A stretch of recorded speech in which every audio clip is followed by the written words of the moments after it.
سارے الگ الگ مسلک کے لوگ اپنی اپنی طرف بلا رہے ہیں.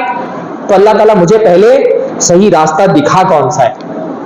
اس الجھاؤ میں، راستوں کی اس پیچیدہ نظام میں اللہ مجھے بتا دے کہ وہ صراط مستقیم جو تجھ تک پہنچانے والی ہے وہ کون سی ہے.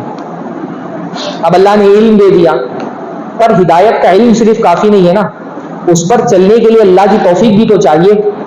بہت سارے لوگوں کو پتا ہے سیدھا راستہ کون سا ہے، پر ان کو چلنے کی توفیق نہیں ملتی. فرعون ہے، حامان ہے، قارون ہے، ان کو پتا تھا سیدھا راستہ کون سا ہے. وَأَمَّا سَمُودُ فَهَدَيْنَاهُمْ فَاسْتَحَبُّوا الْعَمَى عَلَى الْهُدَى. سمود کو پتا تھا سیدھا راستہ کون سا ہے، پر انہوں نے اس راستے پر چلنے کا، ان کو اس راستے پر چلنے کی توفیق نہیں ملی. تو اللہ جب پتا چل جائے سیدھا راستہ کون سا ہے تو اس پر چلنے کی توفیق بھی عطا فرما. یہ ہدایت ہے. ہدایت بہت وسیع لفظ ہے، اس لیے اللہ کے نبی صلی اللہ علیہ وسلم بہت کثرت سے اپنی دعاؤں میں ہدایت مانگتے تھے. سورہ فاتحہ اصلاً ہدایت کی تو دعا ہے. سورہ فاتحہ اصلاً کیا ہے؟ ہدایت کی دعا ہے. مدعے کی بات جو بندے کو کرنی ہے سورہ فاتحہ میں وہ کیا ہے؟ اہدنا الصراط المستقیم، اللہ تعالیٰ مجھے صراط مستقیم پر چلا. اصل بات جو سورہ فاتحہ میں بندے کو رکھنی ہے وہ یہی ہے، اس کو اللہ تعالیٰ سے ہدایت مانگنی ہے. پر بھائی اللہ کے نبی نے سکھایا بھی ہے نا کیسے مانگنا ہے. تو اللہ سے مانگنے کا طریقہ یہ ہے کہ جب اللہ سے کچھ مانگو تو اللہ کو کچھ دے کر کے اس سے مانگو. پر ہم تو غریب، فقیر، محتاج، بے بس، ہم اللہ کو کیا دے سکتے ہیں؟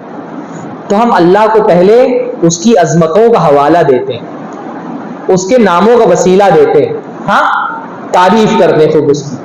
جیسے کوئی غریب کسی امیر کے پاس جب کچھ مانگنے کے لیے جاتا ہے تو پہلے تعریفیں کر کے خوب چاپلوسی کرتا ہے نا.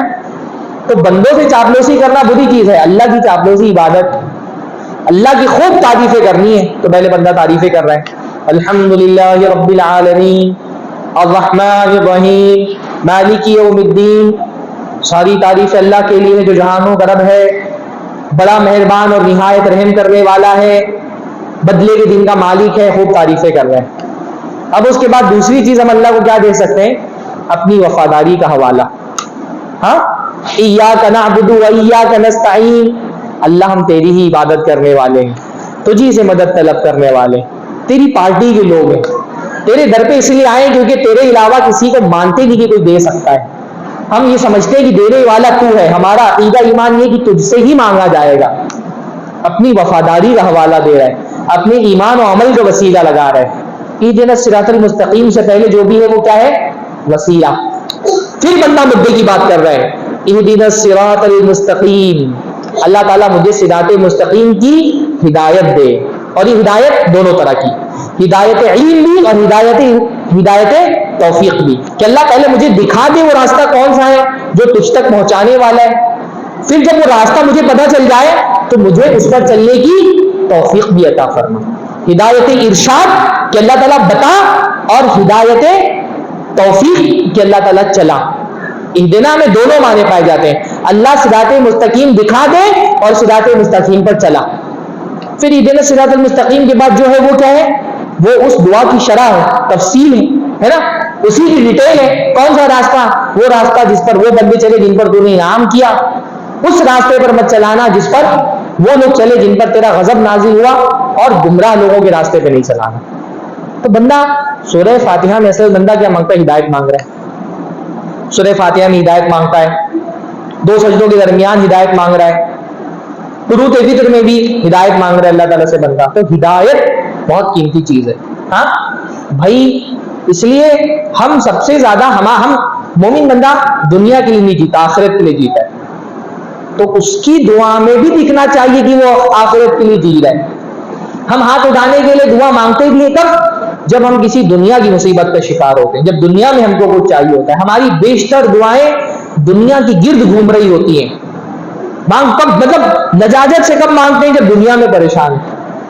ہماری دعاؤں میں دکھنا چاہیے کہ ہماری پرائرٹی دنیا نہیں آخرت ہے. اللہ کے رسول صلی اللہ علیہ وسلم اپنی دعاؤں میں پہلے آخرت، دنیا مانگنے سے اللہ نے روکا نہیں، ہم کو تو سکھایا ربنا آتنا فی الدنیا حسنہ وفی الآخرۃ حسنہ، اللہ ہم کو دنیا میں بھی بھلائی دے، آخرت میں بھی بھلائی دے.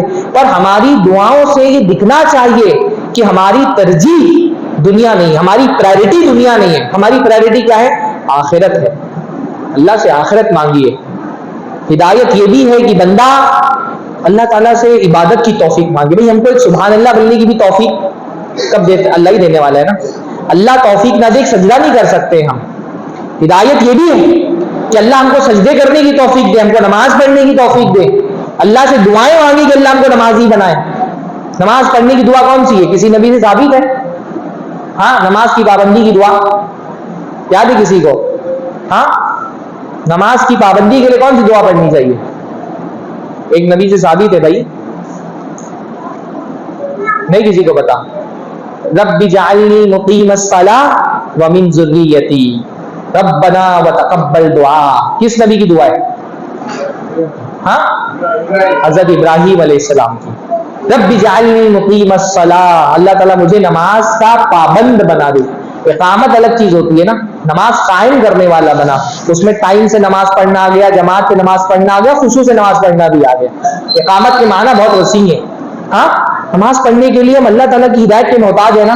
اللہ ہدایت نہ دے, توفیق نہ دے, ایک تسبیح الگ بھی زبان سے نہیں نکل سکتا ہے. ایک دعا تشہد میں اللہ کے نبی صلی اللہ علیہ وسلم مانگتے تھے, ربی اعنی علی ذکرک و شکرک و حسن عبادتک. اللہ تعالیٰ مجھے مدد کر کہ میں تیرا ذکر کروں. اللہ تعالیٰ کا بغیر اللہ تعالیٰ کی مدد کے اللہ کا ذکر بھی نہیں کر سکتے نا. تو اللہ تعالیٰ تیرے ذکر کرنے پر میری مدد فرما, وہ شکر کا, اور تیرے شکر کرنے پر میری مدد عطا فرما. اللہ تعالیٰ تو توفیق نہ دے تو میں نہ تیرا ذکر کر سکتا ہوں نہ تیرا شکر کر سکتا ہوں. وہ حسن عبادتی, اور میں اچھے سے تیری عبادت کر لے جاؤں, میری عبادت میں حسن پیدا ہو. اس کے لیے بھی میں تجھ سے تیری مدد مانگتا ہوں. تو مدد نہ کرے تو میری عبادت ضائع چلی جائے, عبادت میں حسن نہیں پیدا ہوگا. ایک بڑی پیاری اللہ کے نبی کی دعا ہے, بہت ہی پیاری دعا ہے, رب اجعلنی لک شکارا, اللہ تعالیٰ مجھے شکار بنا دے. ایک ہوتا ہے شاکر, شاکر کا مطلب ہوتا ہے شکر کرنے والا, اور شکار کا مطلب بہت زیادہ شکر کرنے والا, مبالغہ کا صیغہ ہے. ہاں, رب اجعلنی لک شکارا, اللہ تعالیٰ مجھے بہت زیادہ شکر کرنے والا بنا. وَلَكَ ذَكَّارًا, اور تیرا بہت زیادہ ذکر کرنے والا بنا. ہاں, وَلَكَ رَهَابًا, اور تجھ سے بہت زیادہ ڈرنے والا بنا. ہاں, وَلَكَ مِطْوَاعًا, اور تیری اطاعت کرنے والا بنا. اللہ نہیں بنائے تو نہیں بن سکتے نا. وَإِلَيْكَ مُخْبِتًا أَوَّاهًا مُنِيبًا, اللہ تعالیٰ تیرے سامنے رونے والا, گلانے والا, تیری طرف مائل ہو کر کے فریادیں کرنے والا بنا دے. یہ سب مانگنا ہے دعاؤں میں. دعا میں صرف یہ نہیں اللہ تعالیٰ فلاں لڑکی سے شادی ہو جائے, فلاں کاروبار چل جائے, ہماری دعائیں سب یہی ہوتی ہے. ہاں, فلاں کاروبار چل جائے, فلاں لڑکے سے شادی ہو جائے, فلاں لڑکی سے شادی ہو جائے. نہیں نہیں بھائی, اللہ سے یہ سب بھی مانگو دعاؤں میں. ہم کو پتہ ہی نہیں اللہ سے کیا مانگنا ہے. میں یہ موضوع دیتا ہوں, لوگ ایکسیپٹ ہی نہیں کرتے. میں بولتا ہوں یہ نبی صلی اللہ علیہ وسلم کی دعائیں, لوگوں کو لگتا ہے کیا موضوع ہے, یہ تو اس پہ کبھی بات ہی نہیں ہوتی ہماری. یہ موضوع ہے کہ نہیں بات کرنے کا. ہاں, یہ بھی سیکھنے والی چیز ہے نا کہ ہم بھائی اللہ کے نبی صلی اللہ علیہ وسلم کتنا بڑا احسان ہے, اللہ نے سکھایا کیا کیا مانگنا ہے, ہم کو یہ نہیں پتا کیا مانگنا ہے. ہدایت, ہدایت اتنی ساری, یہ بھی سب ہدایت ہے. ہاں, عافیت مانگی اللہ سے. اللہ کے نبی نے فرمایا ایمان کے بعد سب سے قیمتی چیز جو ہم اللہ سے مانگتے ہیں وہ کیا ہے؟ عافیت ہے. اور عافیت بھی بہت پیارا لفظ ہے. ہم عام طور پہ اس کی گہرائی سے بات, عافیت کا مطلب ہوتا ہے بچا لینا. عافیت کا مطلب کیا ہوتا ہے؟ بچ جانا, بچا لینا. تو اللہ سے عافیت جب ہم مانگتے ہیں کہ اللہ ہم کو بچا لے, کس چیز سے بچا لے بھائی؟ سب سے بڑا تو کفر کے فتنوں سے بچا لے.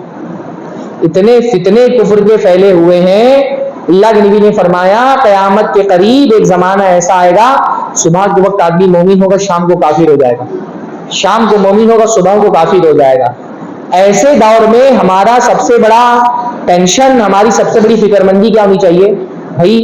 کفر کے اس دور میں اللہ ہمارے ایمان کو بچا لے. سب سے بڑی عافیت ایمان کی عافیت ہے, دین کی عافیت ہے. اللہ تعالی ہمارے ایمان کو کفر کی آندھیوں میں سلامت رکھ.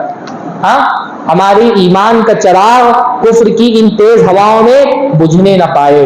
یہ سب سے بڑی عافیت ہے. پھر بدعتیں ہیں اتنی ساری دنیا میں ہو رہی ہیں. ہاں, کوئی نبی صلی اللہ علیہ وسلم کے شان میں گستاخی کر رہا ہے, کوئی نبی کے صحابہ کو گالیاں دے رہا ہے. اللہ تعالیٰ ہمارے ایمان کو, ہمارے عقیدے اور منہج کو بدعتوں کے ان فتنوں سے بچا لے. یہ بھی عافیت ہے. جب آپ عافیت کا لفظ بولیں, اللہ کے نبی عافیت بہت مانگتے تھے دعاؤں میں. ہاں, صبح شام اللہ کے نبی دعا کرتے تھے اللہم انی اسألک العفو والعافیہ, اللہ میں تجھ سے معافی اور عافیت مانگتا ہوں. عافیت میں یہ بھی ہے کہ اللہ تعالیٰ ہمارے منہج کو بدعت سے سلامت رکھ، بدعتیوں سے بچا لے، اور پھر گناہوں سے، اپنے اعمال کو گناہوں سے بچانا، یہ بھی عافیت ہے نا، کہ بھئی گناہ ایک مصیبت ہے اور ہمارے اعمال گناہوں کی مصیبت سے محفوظ رہیں، یہ بھی عافیت ہے۔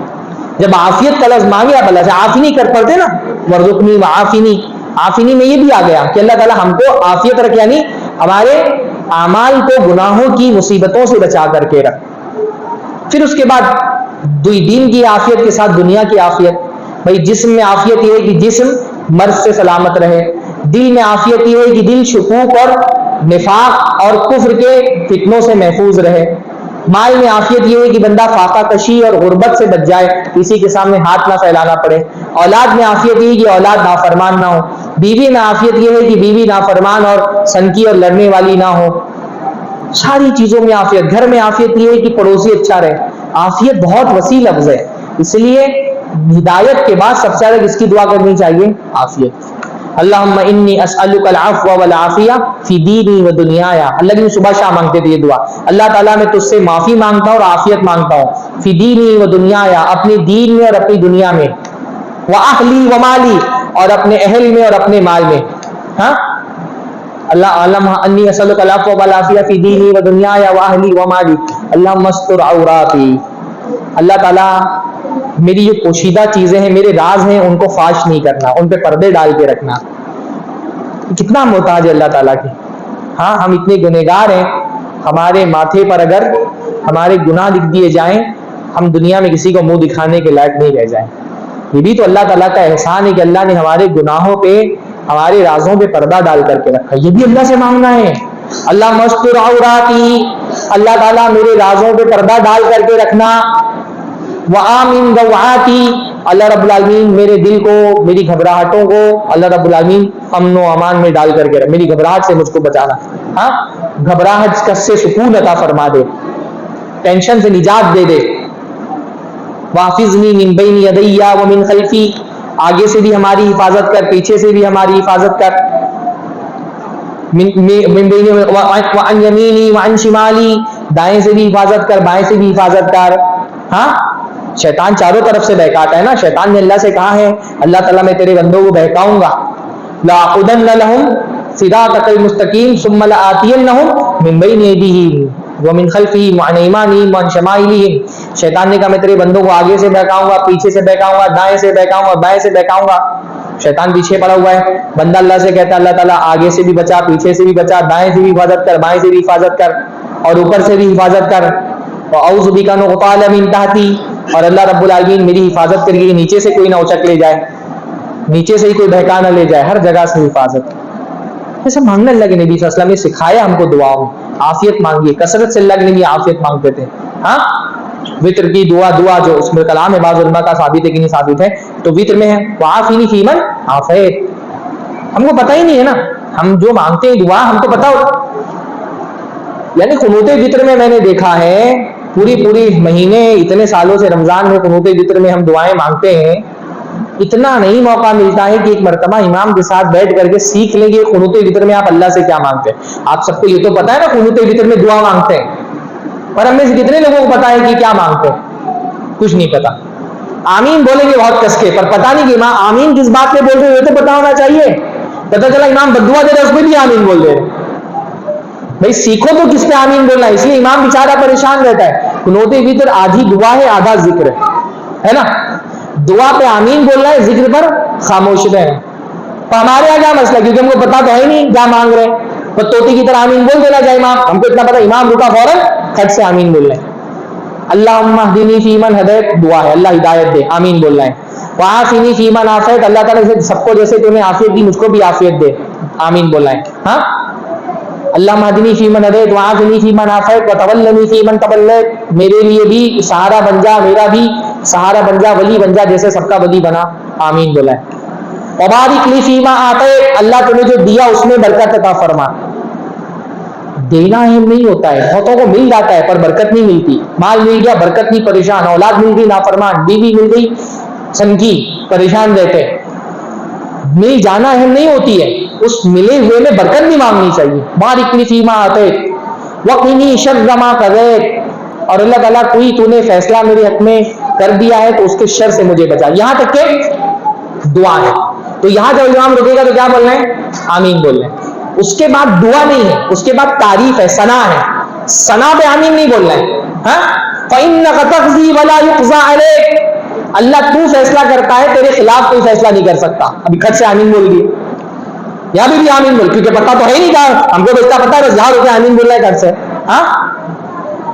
فَإِنَّهُ لَا يَذِلُّ مَن وَالَيْتَ, تو جس کا دوست بن جائے اس کو کوئی ذلیل نہیں کر سکتا. ابھی آمین بول دیا. ارے وہ تو دعا تھوڑی, وہ تو ثنا ہے نا, وہاں کیوں آمین بول رہے ہیں؟ یہ افسوس کی بات نہیں کی, اس پہ افسوس نہیں ہونا چاہیے کہ پوری زندگی گزر گئی, 50 رمضان ہم نے گزار دیے, ایک قنوت فطر کا ترجمہ نہیں آتا. باقی دنیا بھر سب پتا ہے, کرکٹ کے اسکور پوچھ لو سب پتا ہے, سب پتا, شیئر مارکیٹ کے حالات پوچھ لو سب پتا ہے, دعائے قنوت کا ترجمہ نہیں آتا. سیکھو بھائی. یہ موضوع ایسا نہیں کہ میں بولوں ختم ہو گیا, دعائیں تو بہت ساری, میرے پاس ٹائم بھی بہت کم ہے, ابھی گومتی پور میں پروگرام ہے میرا. میں صرف ایک موضوع دے کر کے جا رہا ہوں, میں تقریر کرنے نہیں آیا تھا, موضوع دینے کے لیے آیا تھا کہ یہ موضوع ہے سیکھنے کا. چھوٹی سی کتاب حسن المسلم کی اٹھا لو اور اس میں پڑھو. اگر اللہ تعالیٰ نے توفیق دی ہے, ذہن ہے, تو کم سے کم عربی میں ترجمہ یاد کر کے دعا یاد کرو. اور عربی نہیں سمجھ میں آ رہی, عمر ہو گئی ہے, اب یاد نہیں ہوتا ہے, تو کم سے کم ترجمہ سیکھ کر کے ترجمہ تو مانگو. دعا میں اللہ تعالیٰ سے کیا مانگنا ہے؟ ہدایت ہے, عافیت ہے, ایمان کی دعا مانگنا ہے, استقامت کی دعا مانگنا ہے. فتنوں کے اس دور میں استقامت کی دعا کیا ہے؟ یا مقلب القلوب ثبت قلبی علی دینک, اے دلوں کے پھیرنے والے اپنے دین پر ہم کو ثابت قدم رکھ. یہ تو دنیا ہے, پھر دین ہے, پھر دنیا کے لیے اللہ کے نبی نے سکھایا دنیا میں کیا مانگنا ہے. اولاد کے لیے کیا مانگنا ہے؟ اچھی اولاد مانگنی ہے. رب ہب لی من الصالحین, اللہ تعالیٰ مجھے صالح اولاد دے. ابھی حضرت ابراہیم اسلام جوان ہوئے ہیں, تبھی سے دعا مانگ رہے اللہ صالح اولاد دے. اچھی بیوی کے لیے دعا مانگنا ہے. کیا دعا ہے اچھی بیویوں کے لیے؟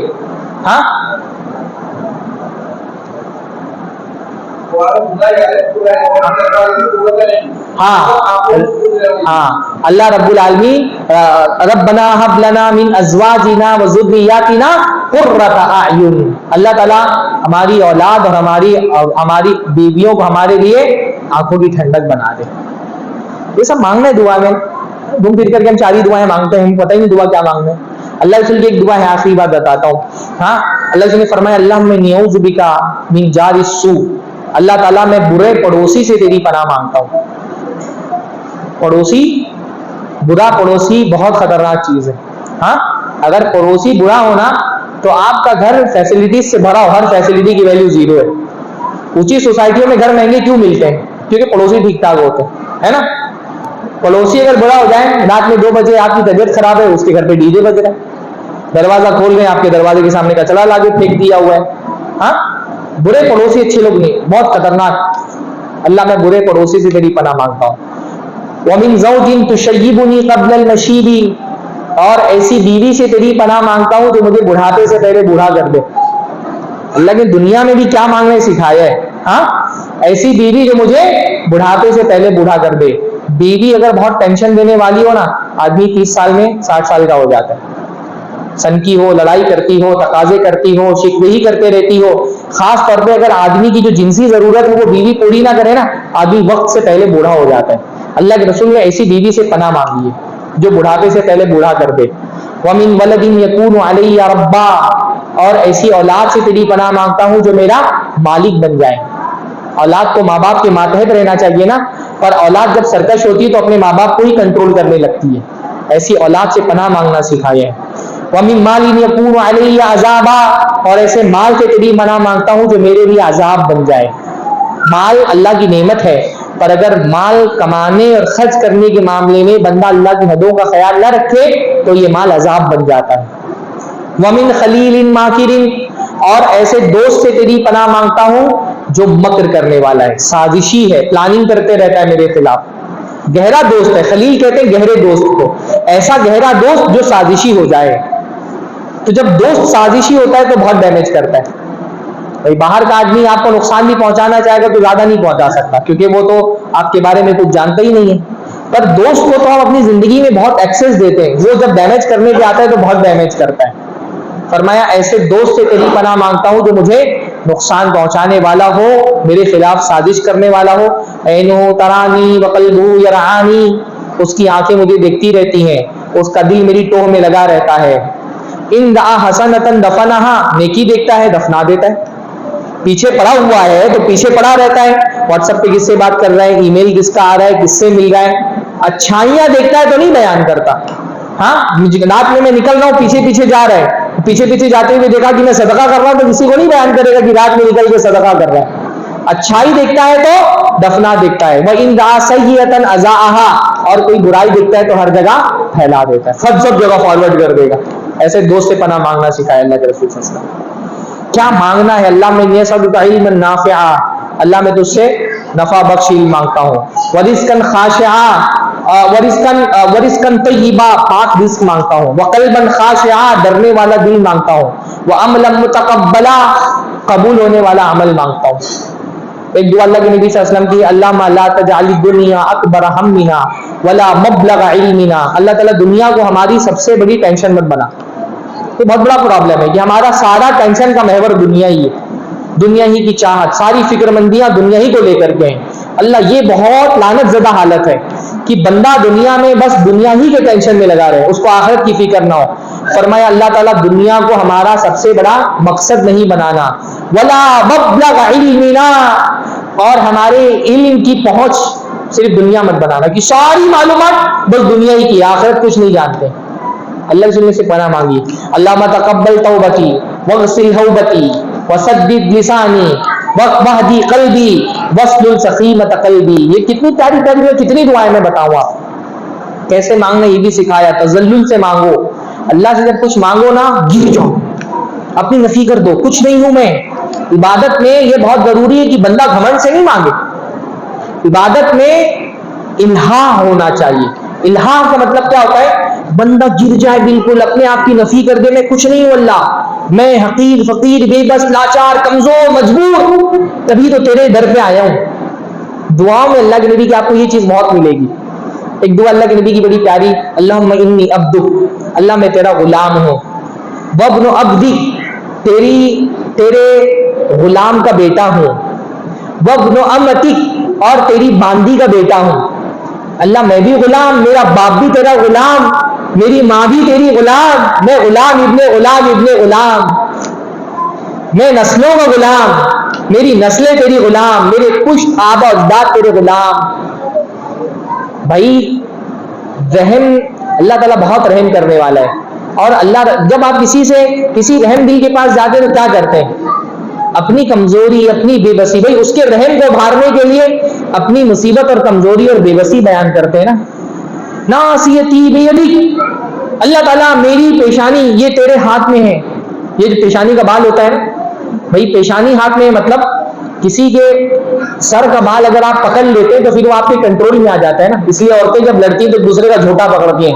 ہاں کسی کے سر کا بال پکڑ لو تو پھر وہ کنٹرول میں آ جاتا ہے نا۔ ناصیتی بیدک، یعنی میں تیرے کنٹرول میں ہوں۔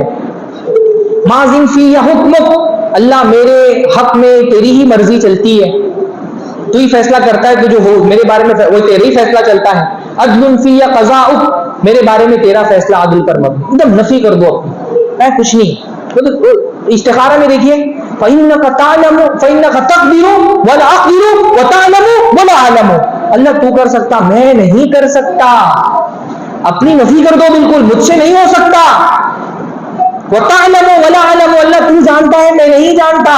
اس لیے دعا میں اسپیسیفک چیز نہیں مانگنا چاہیے، یہ لڑکی مل جائے، یہ کاروبار ہو جائے، یہ گھر مل جائے، نہیں، اللہ تو بہتر جانتا ہے۔ دعا میں تفویض ہونی چاہیے، اللہ کے حوالے کر دو۔